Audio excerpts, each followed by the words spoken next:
Perfect. So, welcome to the free workshop, Healing the Abandonment Wound.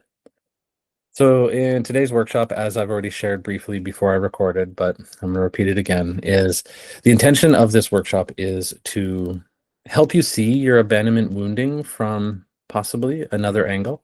Definitely the goal is to help you build self-compassion, because I know with abandonment, I mean, we always think it's our fault, right? So there's a lot of self-blame, self-judgment, self-criticism, and usually very little self-compassion. So this workshop is aimed to help you build self-compassion and an understanding around what the hell is going on inside of you, right? Because of your abandonment wounding. I'm going to keep this as succinct as possible. We are going to be finished under the hour. And what we're going to be going over is the softening sequence, which is what I've seen occur in the hundreds of people I've helped, in the thousands of hours of meeting with people face to face and helping them through their abandonment traumas and abandonment wounding. Um, it's a nice kind of broken down sequence that I've just observed time and time again. And I've called it the softening sequence. I'm going to show you what that is and then practically what that would look like in real time and how to apply it. And, a little bit of scripting, if sometimes you're like, God, how do I approach this? How do I say it? So a little bit of scripting. And then a big piece is actually going to be going over and spending time on triggers, because our triggers truly are a blessing. Now, I know a lot of us are like, I hate how triggered I get, right? They don't text back. They don't call when they say they would. There's a tone that they have, a look that they give me, and like my system flares up, and I hate that about myself. I do get it. I do. But I want you to see how this is your pathway in to healing, is observing a trigger. So I'm going to also show a little breakdown of how to observe your triggers and notice what's underneath so that you can learn a lot more about yourself. And everything begins as you start to implement all the things that we talk about in this workshop. It all starts to, frankly, feel a little easier in relationships. It feels a little easier to go inward, and then it feels a little easier to express yourself. So if that seems interesting to you, then buckle up, hold on to your butts, take a deep breath, right? You've done something really courageous, taking some time out of your day to do some inner work that is never comfortable. Okay, I'm not going to bullshit you. It's not comfortable. Abandonment sucks. It is the core wound that so many of us have. And it's actually a wound that so many of us haven't been able to name. So as much as it feels very on the surface understandable, what I've found is it's actually one of the most almost mysterious wounds, because maybe you had a good life, right? Maybe both your parents were fine. You had food on the table, roof over your head. You went to school, you had friends, and nothing overt seemed to happen. Yet in relationships, you feel super insecure, very unsure, lack confidence, right? Lack self-worth, hard putting up boundaries, right? Maybe you find yourself people pleasing and all that. It all comes from somewhere. And so this workshop isn't going to deep dive into where it comes from, but you're going to get a sense of like, yeah, I guess that makes sense. Now, of course, then there's overt abandonment, the easy ones: adoption, being put in foster care, direct rejection and abandonment by a parent, maybe leaving for an unspecified period of time. Death can feel like abandonment, and wounding can show up from that. So the death of a loved one, death of a parent, incarceration. So if a parent is gone to jail, right? That's abandonment. And then abandonment shows up also at a deeper level in abuse. So if you've been physically abused, if there has been history of sexual abuse, mental abuse, emotional abuse, that's all abandonment as well. And that's why I say abandonment is the core of pretty much all of our wounding, for the most part.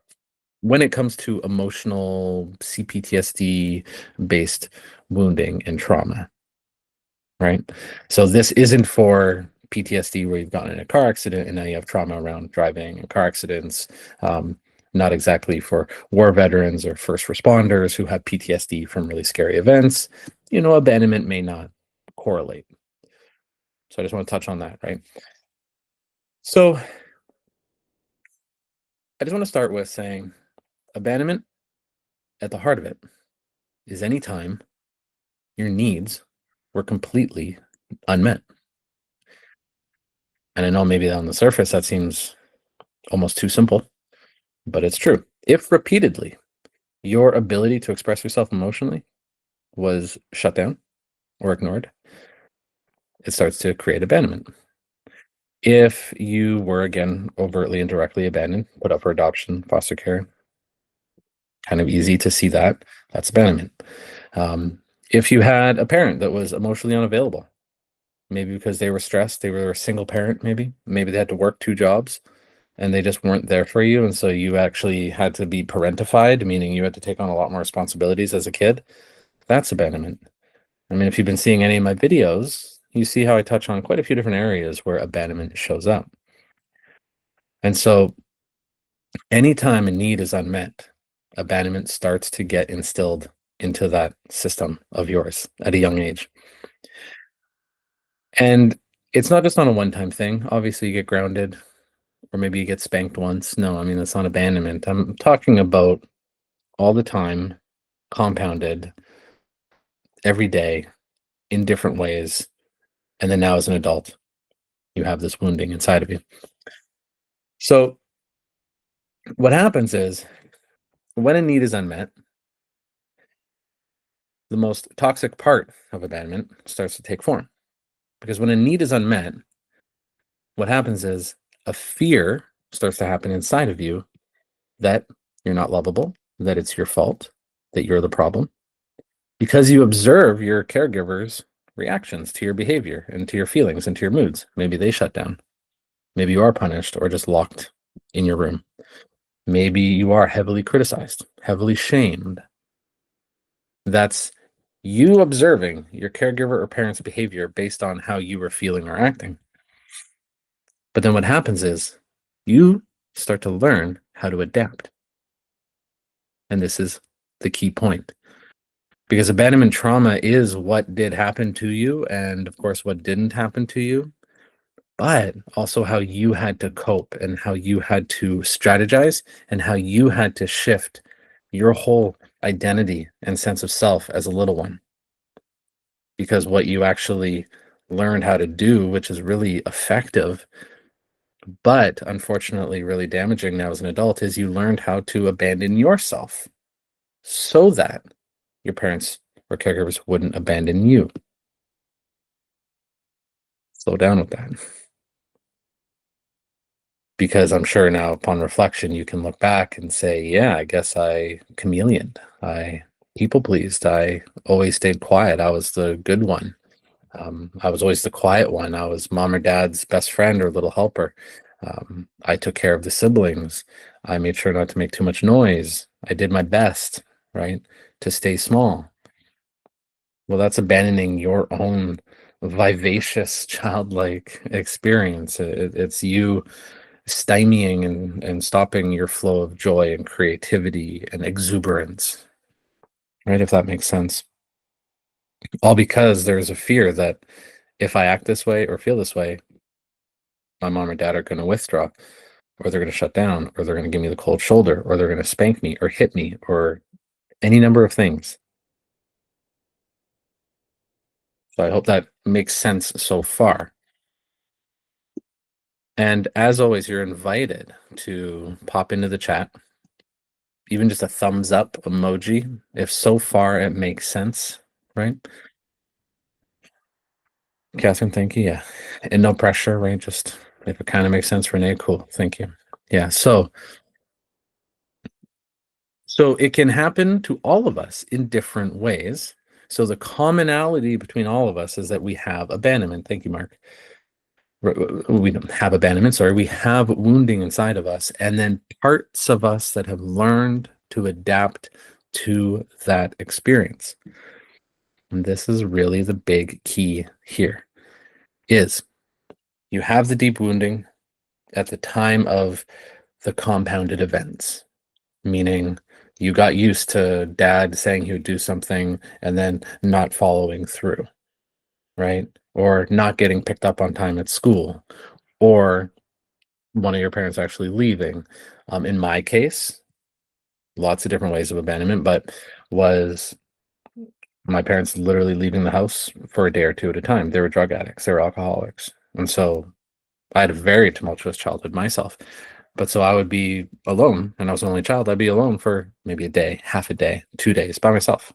So for me, very easily overt abandonment. But for some of you, right, again, like I said, I just want to hit this home, is maybe your parents were fine, they were there. But you realize one of them is extremely judgmental, right? So maybe you didn't get your freedom of speech necessarily. You didn't really seem like you had choice or free will in your childhood. Maybe you're constantly shut down. That is also abandoning, because they're abandoning your sense of self, your ability to just be. And so those parts of you learn to adapt. And now you start getting a lot of these characteristics and behaviors that you know to stem from abandonment. So maybe people pleasing, fawning, staying small, avoiding conflict, which is me, right? Shying away when somebody expresses anger, or body language, being hyper vigilant around what someone's saying, how they're looking at you, what their body language is. And the really awful thing about all this, my friends, is the harsh reality is that in everyday life, not everybody's abandoning us. But because we have this wounding, we do always sense and think that we are being abandoned at any given moment. And I think you'll know that to be true. And it's not always just romantic relationships, right? If a friend ghosts you or doesn't call back, if a colleague seems to be different around you that one day, right? We interpret, this is really important, we interpret that we're being rejected, we're being abandoned, right? And the interpretation part is key. So our parts to protect us have learned to interpret the environment and people around us. And abandonment wounding, of course, is a relational trauma, right?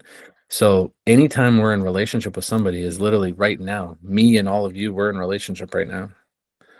You one-on-one with somebody, you're in a relationship with somebody. You go into the bank and talking to the teller, you're in a relationship with somebody.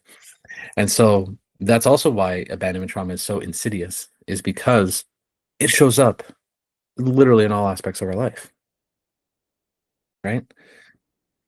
And so what happens is your parts have protected you by being either hypervigilant, making you bite your tongue, avoiding conflict, using wording and language to get yourself out of situations, to downplay things, to soften the blow, to not share your feelings.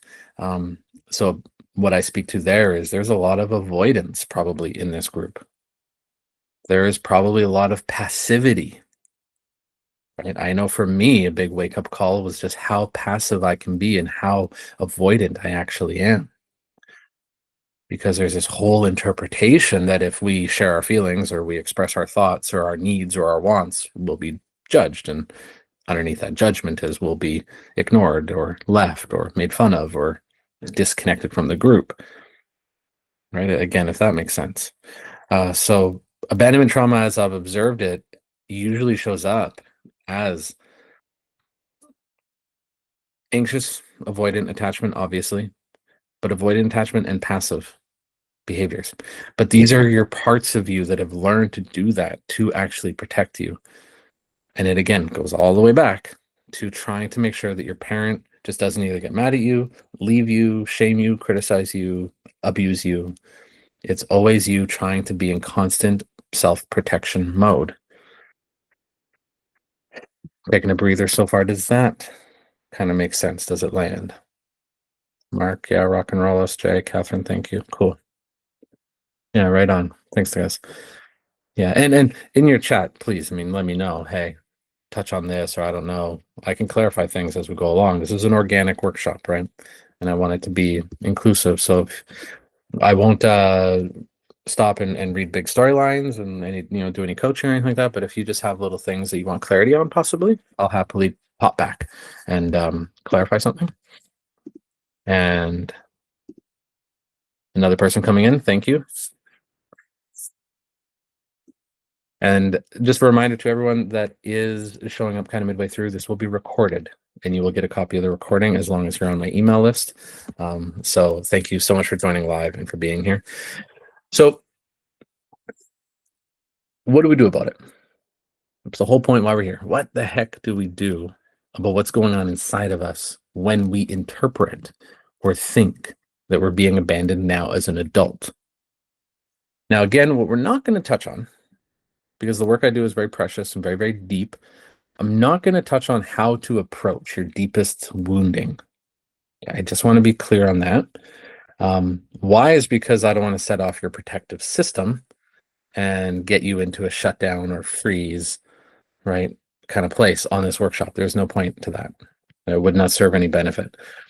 You know that there's a little person in you, a vulnerable person in you that feels abandoned all the time and unlovable and hurt and all of that.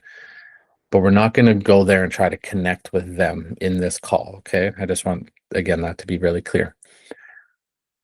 But what I do want you to do is start working from a place of how do I actually slow down and check in on what's happening when I think I'm being triggered or when I sense I'm in a thought loop that I'm abandoned or that I'm being rejected. And this is why we're going to do it in a few stages. So I'm going to share the steps of the softening sequence. And then I'm going to give some examples of what those steps would actually look like real time. And then we're going to look at how to actually look at your triggers. And then, because you're all very intelligent, you're going to be able to kind of mold them all and blend them in, because this isn't a perfect science. This is human behavior and trauma, right?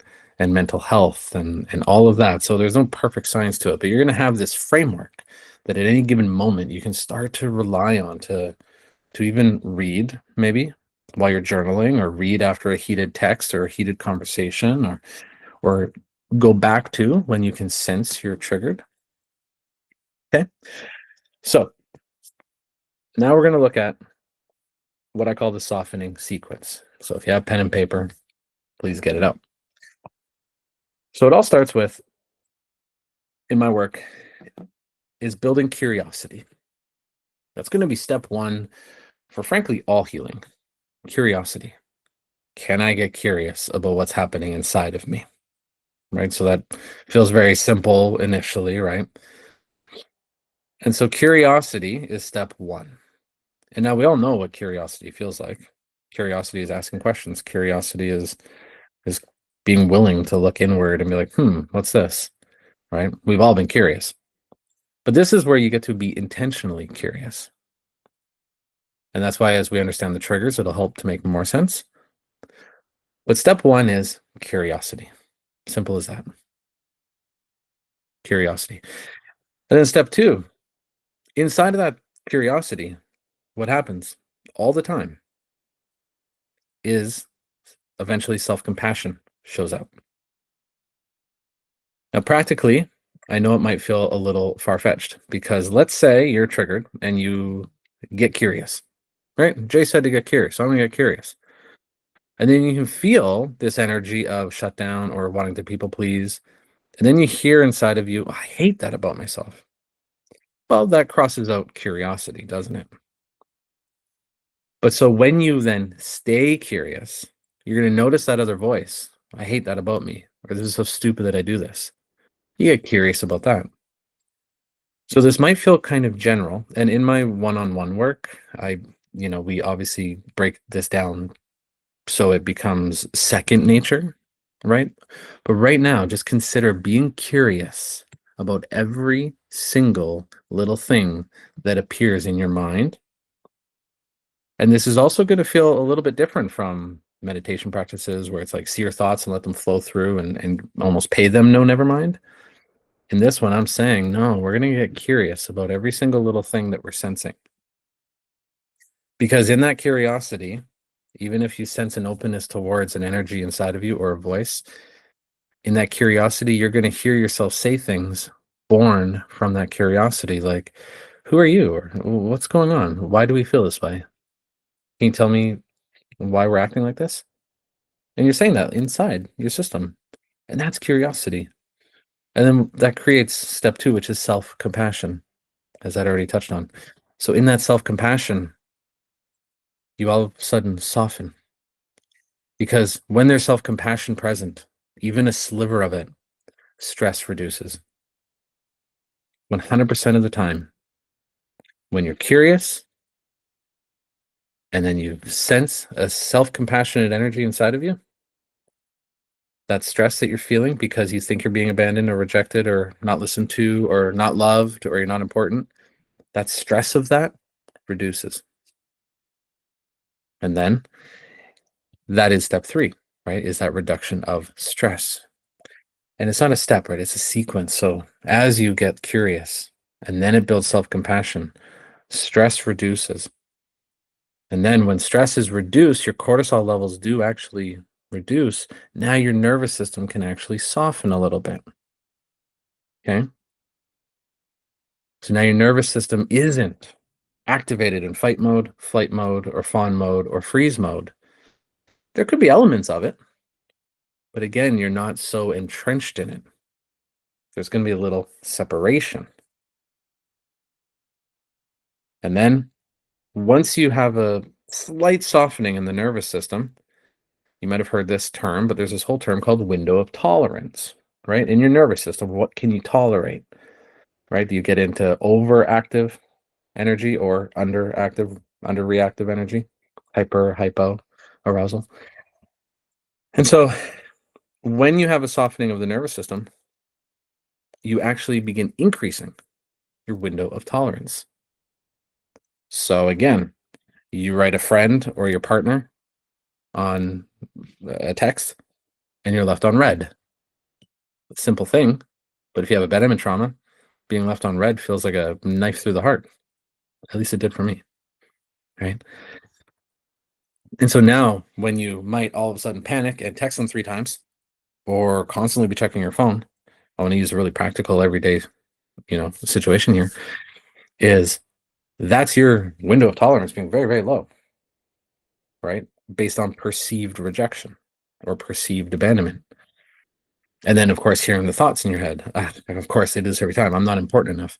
They can't even show me enough respect to text me back right away. Right? Or they know how anxious I get, right? Putting a lot of, your healing in their hands, right? Giving all your power away by assuming they should know how to treat you and on all these things, right? So your window of tolerance is very low. So inside of this softening sequence, you'll actually notice that your window of tolerance can go up a little. And it's going to make more sense as we go a little bit more into detail and then around the triggers is how can I get my reactions from being really big, really anxious, or a huge shutdown, or a wall goes up, or I start a fight, or I pick and I pry and I hold on, right? Or I don't let something go, is how can I go from that to even a slightly lessened version of that? And in all honesty, guys, with healing, that's what we're going for. We're not, in my opinion, we're not looking for overnight, oh my God, Anna's a different person, Mel's a different person, Vanessa's a different person, anyone watching, you're a different person overnight. Not at all. It is baby steps. So when all of this softening sequence starts to take hold, you get an overall sense of self-connection, right? You get even a brief feeling of wholeness. You get a brief sensation of a softening of your overall protective system.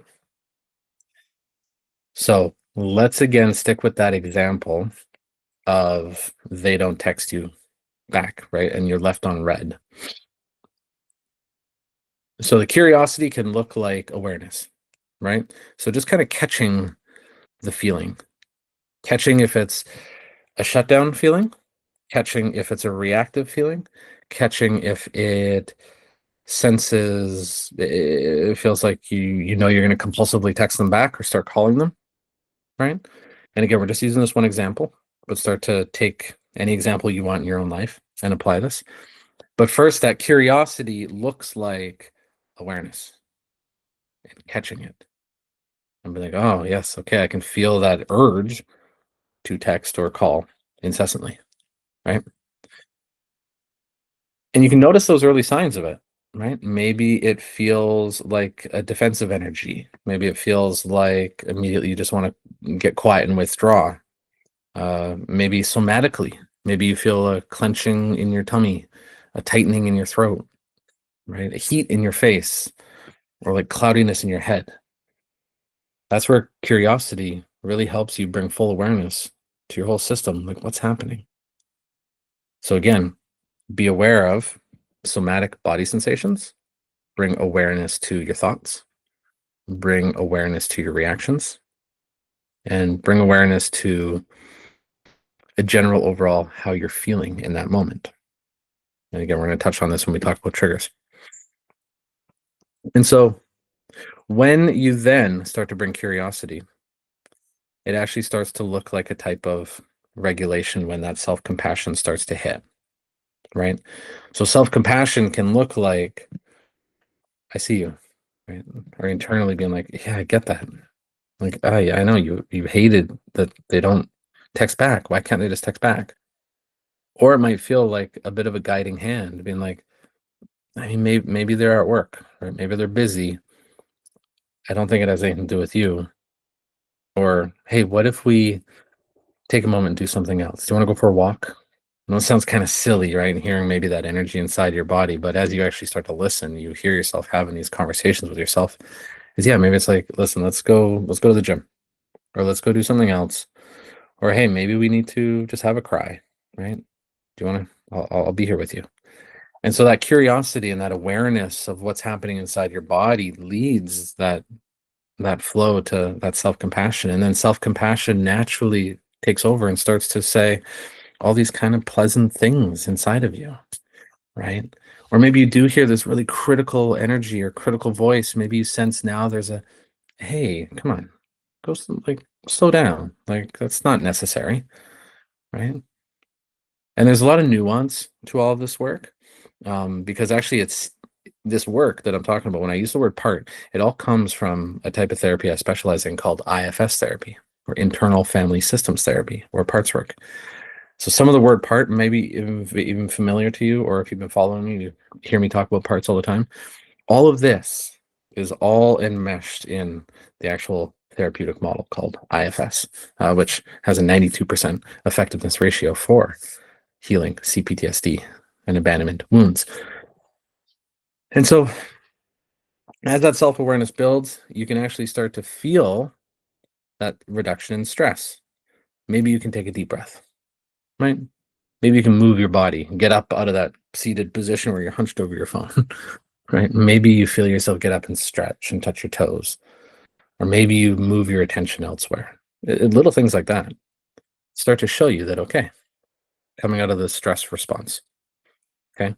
If you want to throw something and you feel like literally like you could tear something apart, but then that feeling starts to soften and slow down. Again, that's the proof that your compassion and your curiosity is leading to a reduction in stress. And then practically, as you notice you're shutting down, or you notice you want to engage and call and text all the time, or you just notice anything else that feels reactive to, in this situation, being left on red, that's you being able to say, I know I'm having a hard time because of this. And having the wherewithal to say, I know this comes from my trauma. This comes from how I feel inside about myself. And I know there is a part of me that is so worried that we're going to be left, or that we're not important, or we're not lovable. All of that starts to begin happening, even if it's small, right? Even if it's just a small little voice that feels like a sense of reassurance. That all comes from being curious, having that little bit of self-awareness, sensing the reduction in stress, seeing that the nervous system response reduces even a little, and now there's room for that window of tolerance to increase. Meaning We can be left on red, and we don't make it mean anything about us. Right? We don't have to interpret that we're being left or dumped or rejected, or that they're cheating on us, or that they don't care about us, or we're getting fired. I mean, whatever situation it might be, that's that window of tolerance increasing. So again, that's that proof that all of this is taking hold. And so now, what I want to touch on, again, keeping it practical, is again a slowdown to so far. Does some of that resonate? Does some of that make sense? You can, in the chat box, if you want me to clarify something, if it landed cool, if it feels a bit like I'm speaking a different language, you can let me know. But if it seemed to make sense, cool. And do your best with taking notes if you took notes. Anna, from your experience, do you think it is possible to fully heal an abandonment wound so that these trigger response tools wouldn't even be necessary at some point because we won't be triggered anymore? Great question. So I'm going to quickly use a bit of an example of this. And I'm going to give my broad strokes answer as to you're always going to be triggered. And there's nothing wrong with that. Okay. So if you've been wounded, you're going to have a sensitivity around that wound. Think of quickly things that have physically happened to you. I'll try to keep this brief. Let's say you sprained your ankle before. Maybe a lot of us have known what it feels like to sprain your ankle. So you know that you have to tend to it, raise it, put some ice on it, maybe go to a doctor, get a type of cast or a bandage right around it, and you know to go easy on it, right? But let's say now it's been 6 months, and you have in your sense of self a resistance or a slowing down to doing the same activity that caused that sprained ankle, right? Maybe you get down a little more gingerly, maybe you watch your footing a little more, right? Essentially, there's a little bit of a protection around that wound that had happened. And so there's no real difference to that as an emotional trigger. Or a video I did about we know not to touch a fire, right? Right. And we know that if we touch the fire, it's going to burn us. And then we don't judge ourselves for pulling our hand back. And this is actually really key because in our system, it's the exact same as being physically hurt as it is to be emotionally hurt like this. Same stress responses, same nervous system activation, right? Our whole body and organism, it's all the same. So to answer your question, Anna, is the softening sequence and having to do all this like work, and I mean, even going to therapy, hiring coaches, all this stuff, like, nah, you don't necessarily have to do all that after you come to a place of really feeling connected to yourself. Your self-worth has increased, you feel far more confident within yourself, and your window of tolerance has increased. But you're still going to get triggered if you think somebody is abjectly leaving you, not listening to you, not checking in with you. And I don't see that as bad. I see that as you actually having more self-worth, and that is still in the trigger sphere, meaning I think they're gaslighting me. I don't like that. I don't like that feeling at all. Even just that is you being triggered. That's your system being like, nah, I don't like this. Just like going to touch a flame, you know not to. Does that make sense? Right, I hope it makes sense. Yeah, you're very welcome, man. And a great question, right? And here's the thing: I know a lot of us, and that's why we're going to quickly talk on the triggers. A lot of us are like, I don't want to be triggered anymore. I just want to be cool as a cucumber, settled all the time. It's just not realistic, right? People piss us off. People do things to hurt our feelings. We just can have so much more awareness around what's happening inside of us, so much more self-compassion, so much more ability to express our feelings or express our thoughts. But none of that means that we'll never get triggered anymore. I would say that cannot be the goal of healing, is to never never be triggered anymore. It's not realistic. It'll set you up for failure. So then to talk about triggers. So there's a little step, a very simple step, and I want you to write it down, that I walk all my clients through. It's in line with all of what we've already talked about. Is really understanding, first and foremost, that a trigger is a blessing. Again, back to touching the fire analogy. If we didn't pull our hand back and we just touched the fire, what would happen? obviously you get burned, right? Burn could lead to infection, hospital stay, money for healing, numb sensation in your hand for the rest of your life. I mean, who the hell knows, right? So if we didn't have that trigger in place, it could cause far more damage. And so that's why I say our triggers are a blessing, because they are the little lights of consciousness showing us, hey, we got to protect what's hurt. We don't like how that felt. And so we're going to do something about it. So this little thing is understanding that triggers are a blessing and how to really see your triggers and understand them better. Because this is really key. All of this is building so much more self-awareness with your reaction around other people's behaviors, tone of voice, body language, words, actions, etc. Or within yourself, how do I abandon myself? How do I lose my sense of identity? How do I lose my sense of authenticity in the face of their behavior, their reactions, their feelings, their moods, their words, their body language, etc.? So, step one, literally sensing, what does it feel like right now in my body when I believe I'm triggered? So writing this down, step one, what is the feeling in my body? Is it a stiffening? Is it a hardening? Is it a pain? Is it a heaviness? Is it a nausea? Is it a headache? Our body will always speak to us before anything else. So really take stock of, and that's again back to that awareness is, okay, what is happening inside my body? And then that would be step one. And step two would be, what activated that? Was it being left on red? Was it the way he left the house? The energy that he left the house in? Is it the tone of voice they used? Is it something they directly said? Right? So what was the actual thing that then created that feeling in your body? And again, why it's important to go to what happened in the body first is because, again, logically and in our mind, it's going to take a minute to catch up. So if you start feeling that shutdown, you start sensing yourself freeze, you start sensing yourself getting activated and heat in your face or heat in your body, right? And maybe it's because maybe you're in a dynamic with your partner and you sense they're ignoring you, right?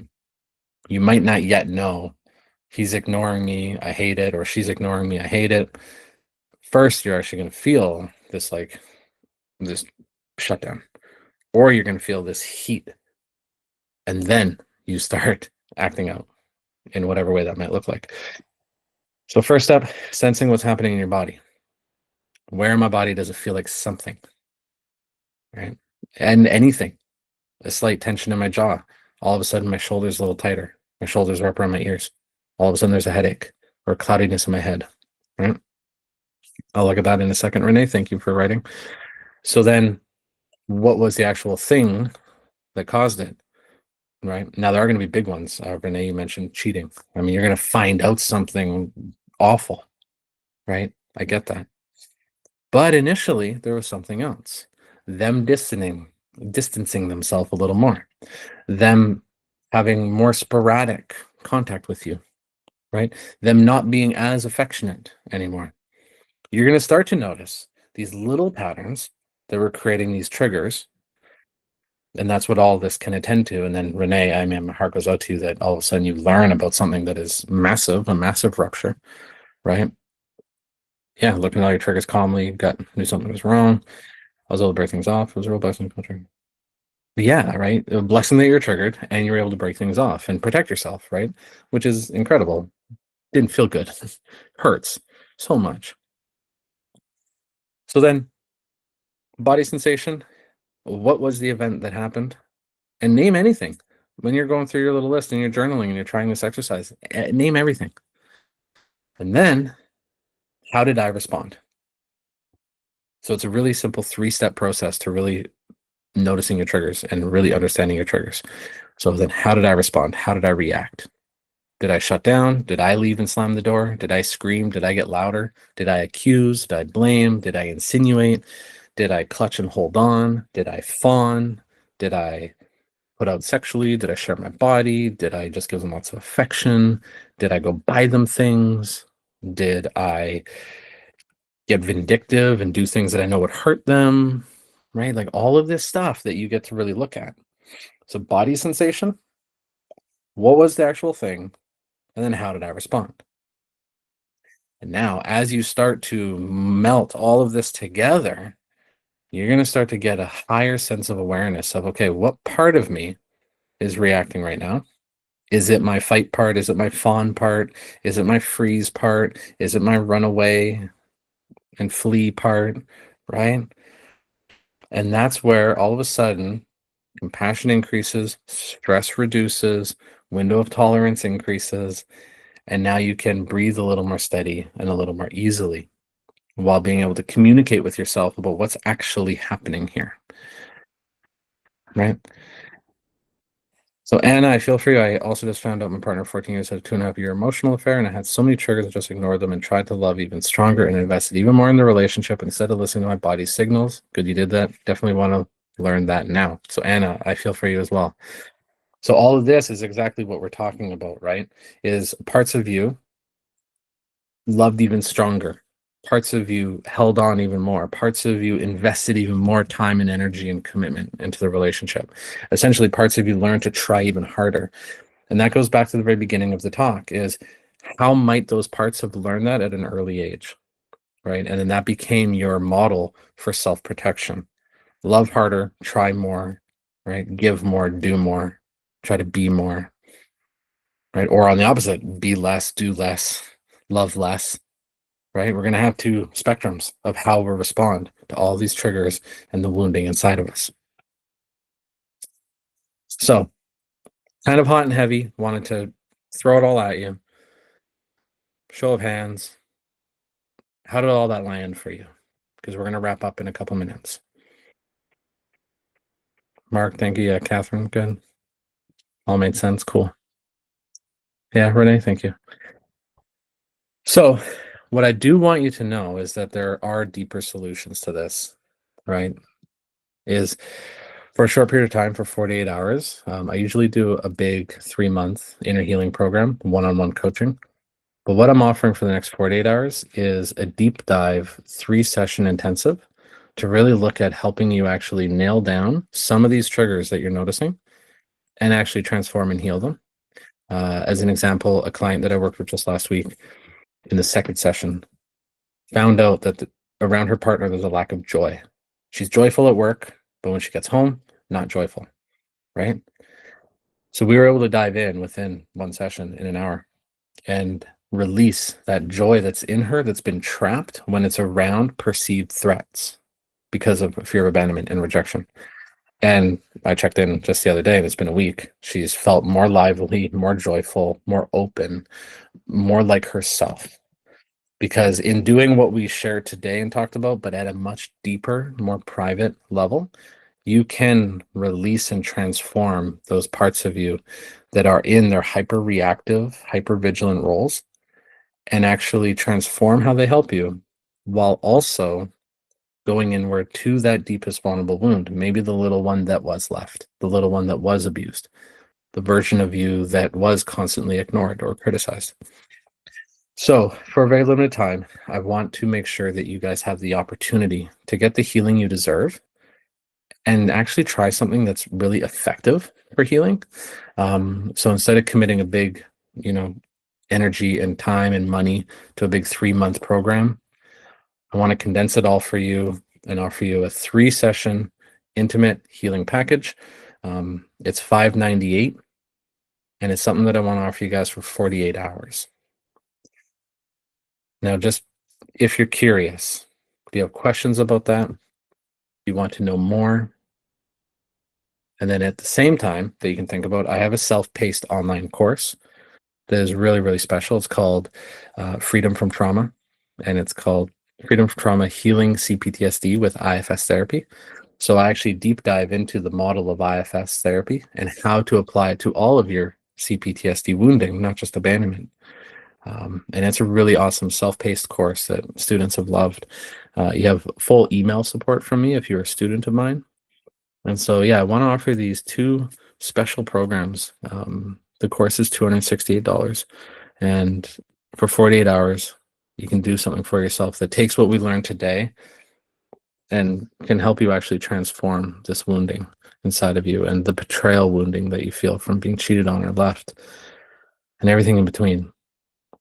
So there's no pressure at all, but I want to make sure that you are aware that this is something that I want to do, and I want to help you heal as best I can. And so if that interests you and if you want to ask questions or you want to learn more, just let me know. I can spend a couple minutes breaking that down. Or let me know even in chat or thumbs up if that really interests you. Would you like to actually try deep diving into one of these wounds over a condensed period of time and actually get deep level support so that you can transform? Does that interest you? Renee, yeah?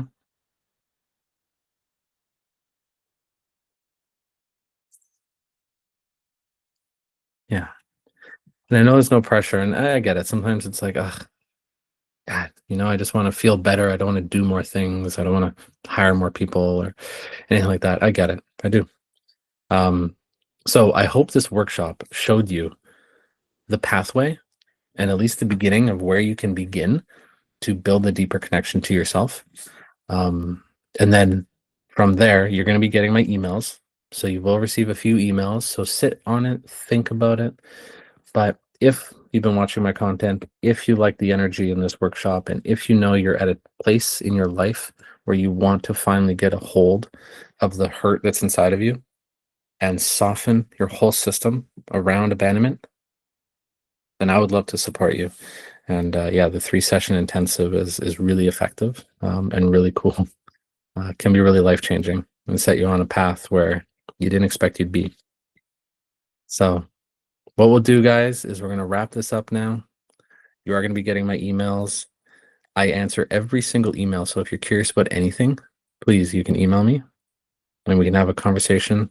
I can answer any questions you have, whatever it is you want. But it really means a lot to me that you all showed up today. Okay. You really did yourselves a favor by trying something new. Catherine, Anna, you're so welcome. Everyone, Vanessa, Mark, Mel, Renee, SJ, you guys rock. And I'm really grateful that I got to spend time with you today. So have a really pleasant day. Take what you learned today. Try to implement some of it. Email me if you have questions or you want, clarity on anything. And if you have questions about the 3 session intensive or the online course, please go ahead and ask. You will be getting my emails, and you can do yourself a favor and do something really big for yourself and actually step in to the healing that you deserve. Okay, because it is actually possible to heal, soften your system, and not be so triggered all the time, and actually feel like relationships are fun and safe again. Wouldn't that be nice? So, sending love to you guys. Okay, the light in me sees the light in all of you, and we'll talk soon.